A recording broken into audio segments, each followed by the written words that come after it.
Om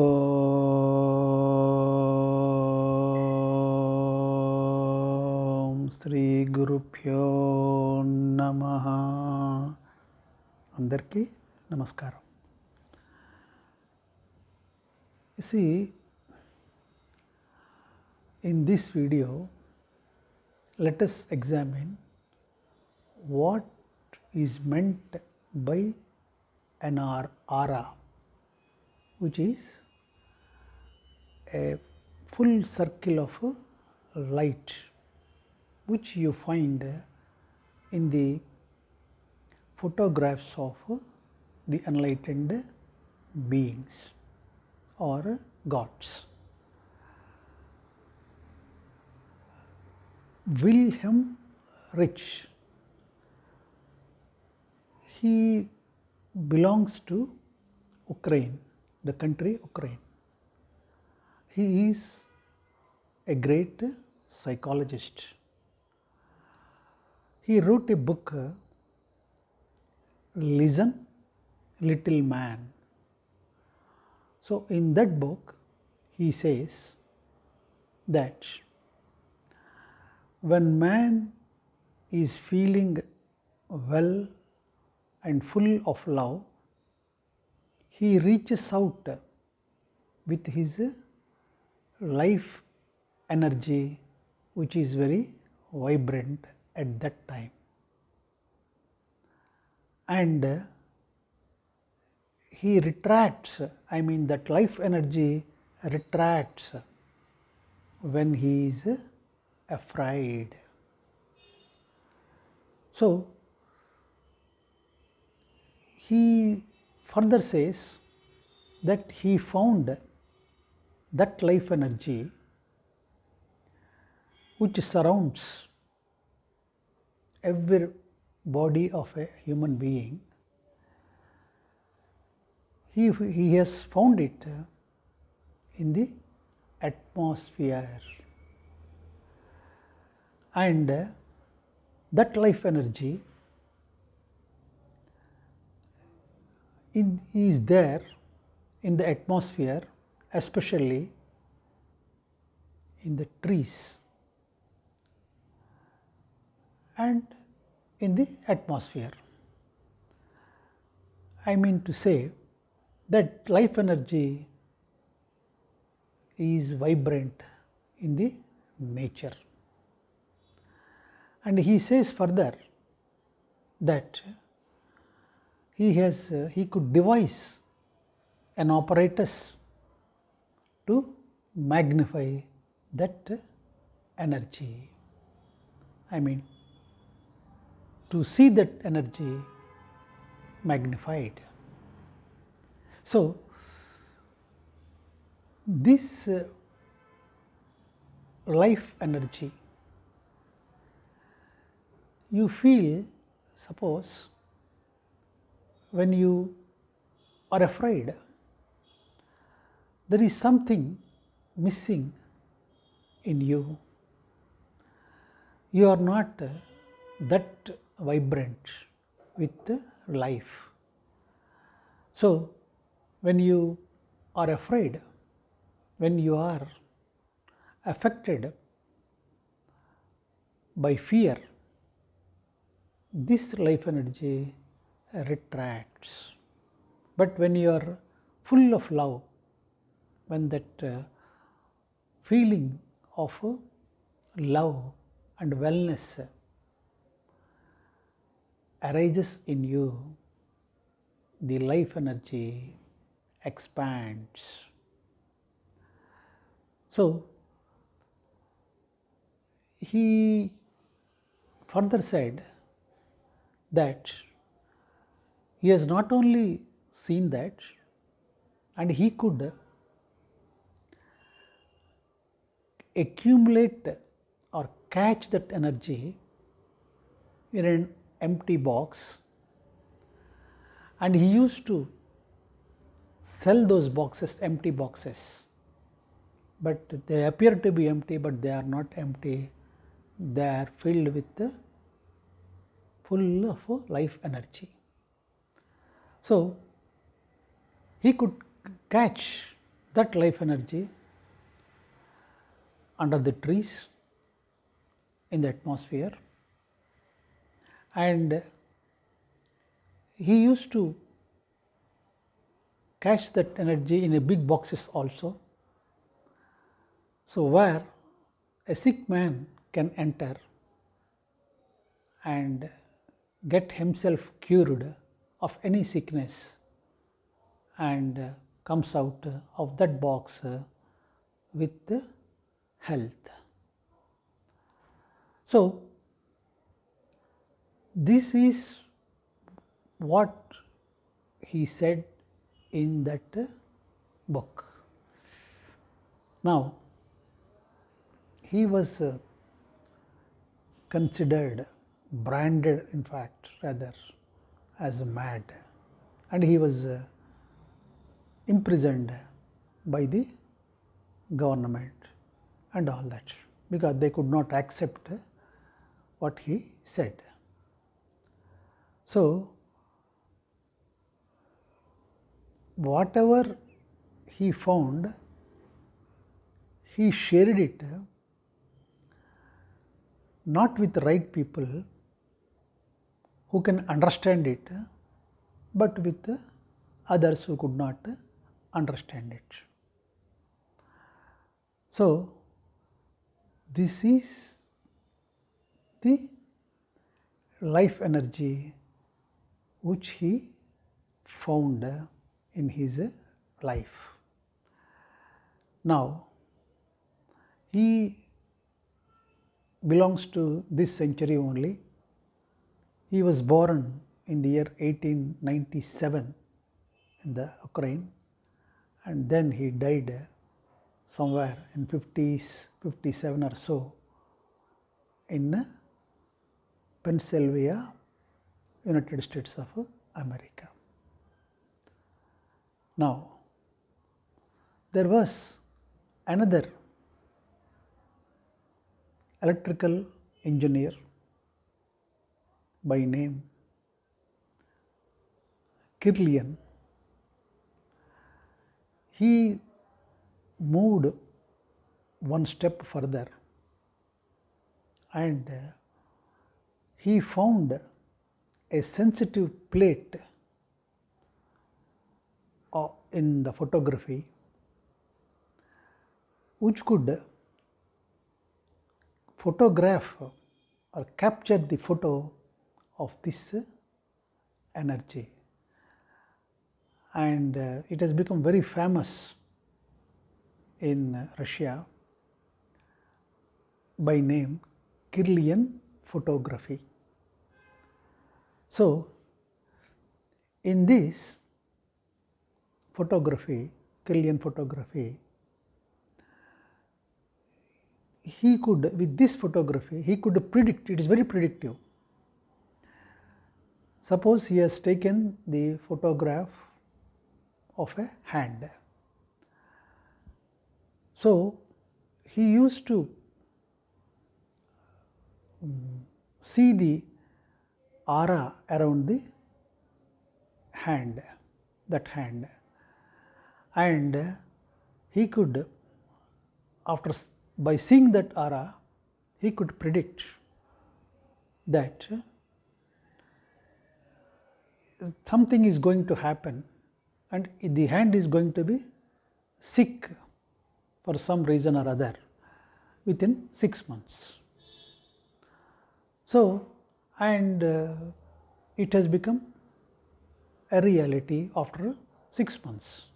Like that, he used to take the photographs of certain people, and by seeing the aura, he could predict the sickness of that person 6 months before it becomes real. I mean, and there were no symptoms when he takes a photograph. There were no symptoms of any kind of a disease, but the disease or the sickness or the illness used to manifest after 6 months as he predicted.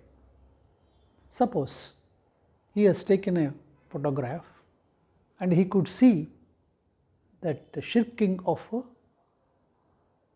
aura around the eye or around the ear.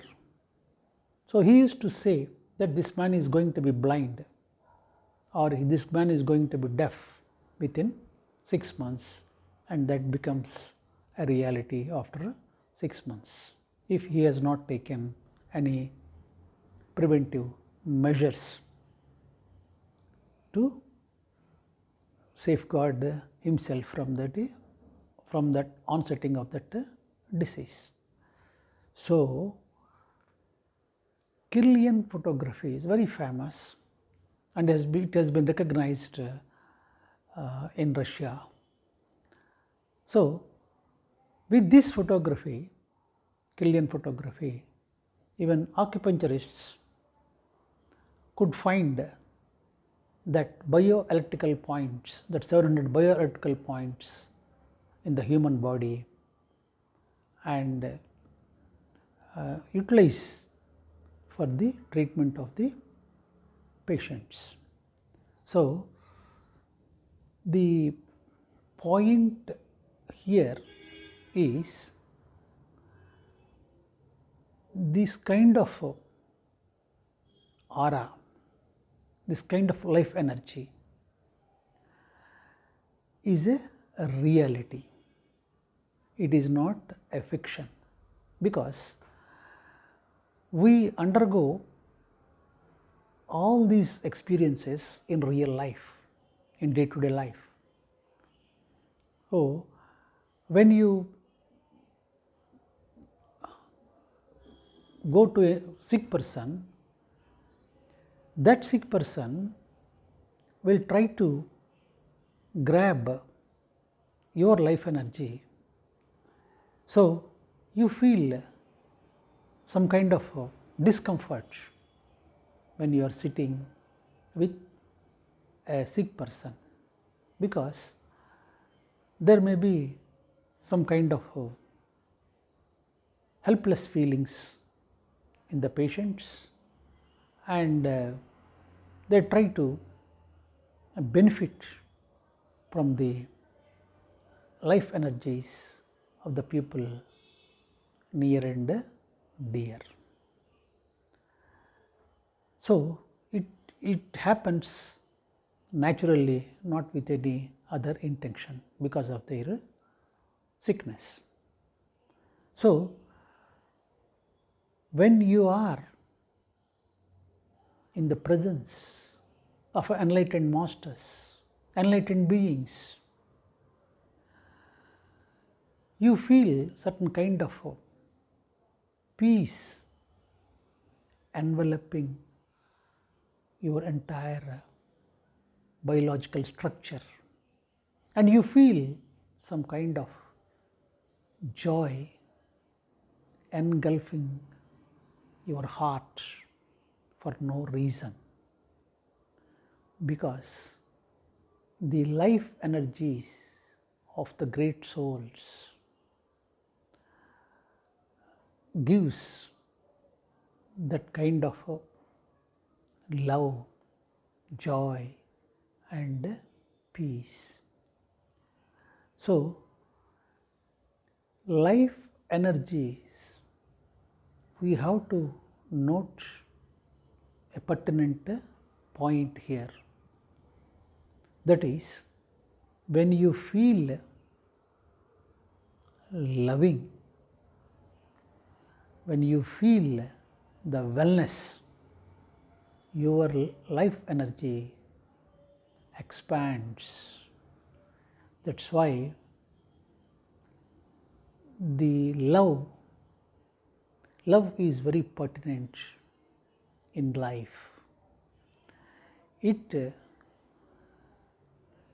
not only makes the one who is feeling that vibrant, but he also becomes a giver of life energy to the starving, and hungry souls.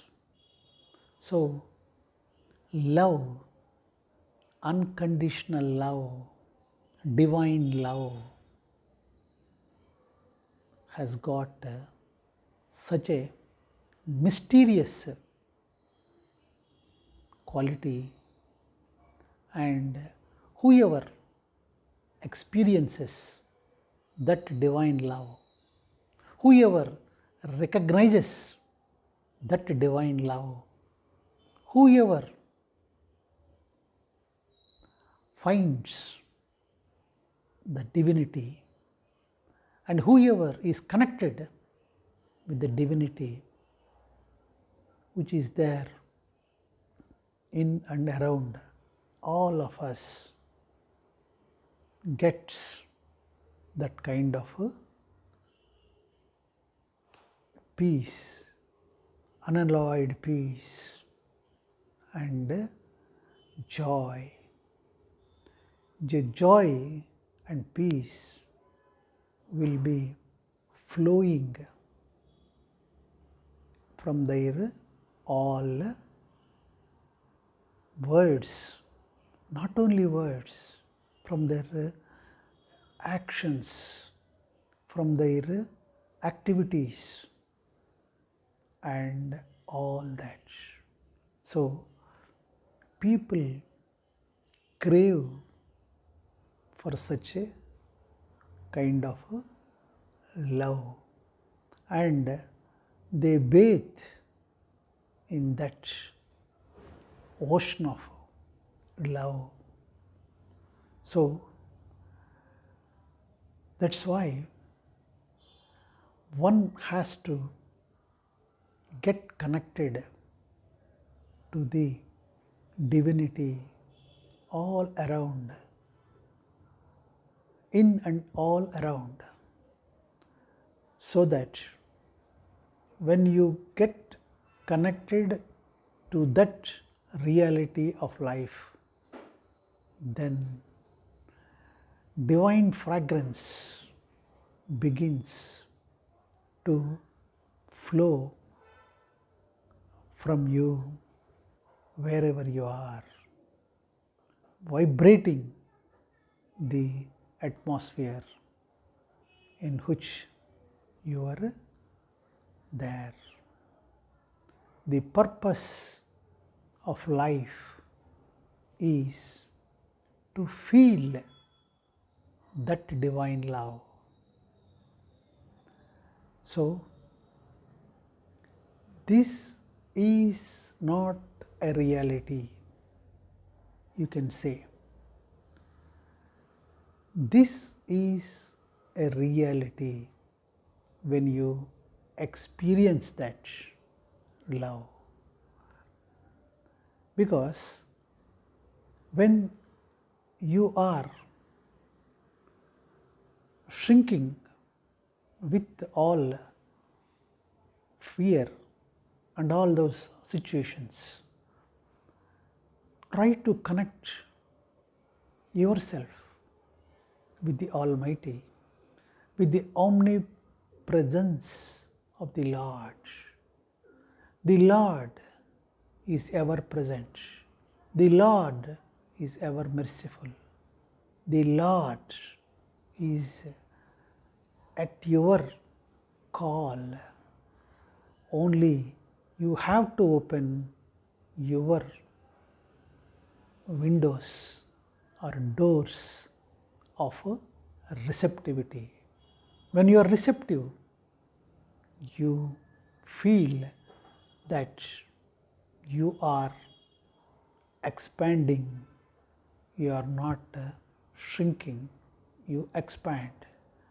So, that love is infinite, and certainly you experience that love, and when you understand the omnipresence of the love of the God, you become a child of the divinity.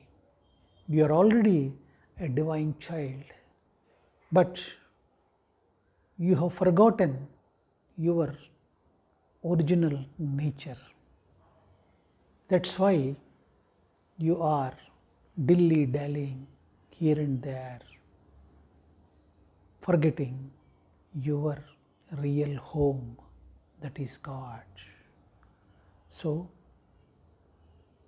realize the God, realize that all merciful and unalloyed, unconditional love showers of the divinity. Thank you.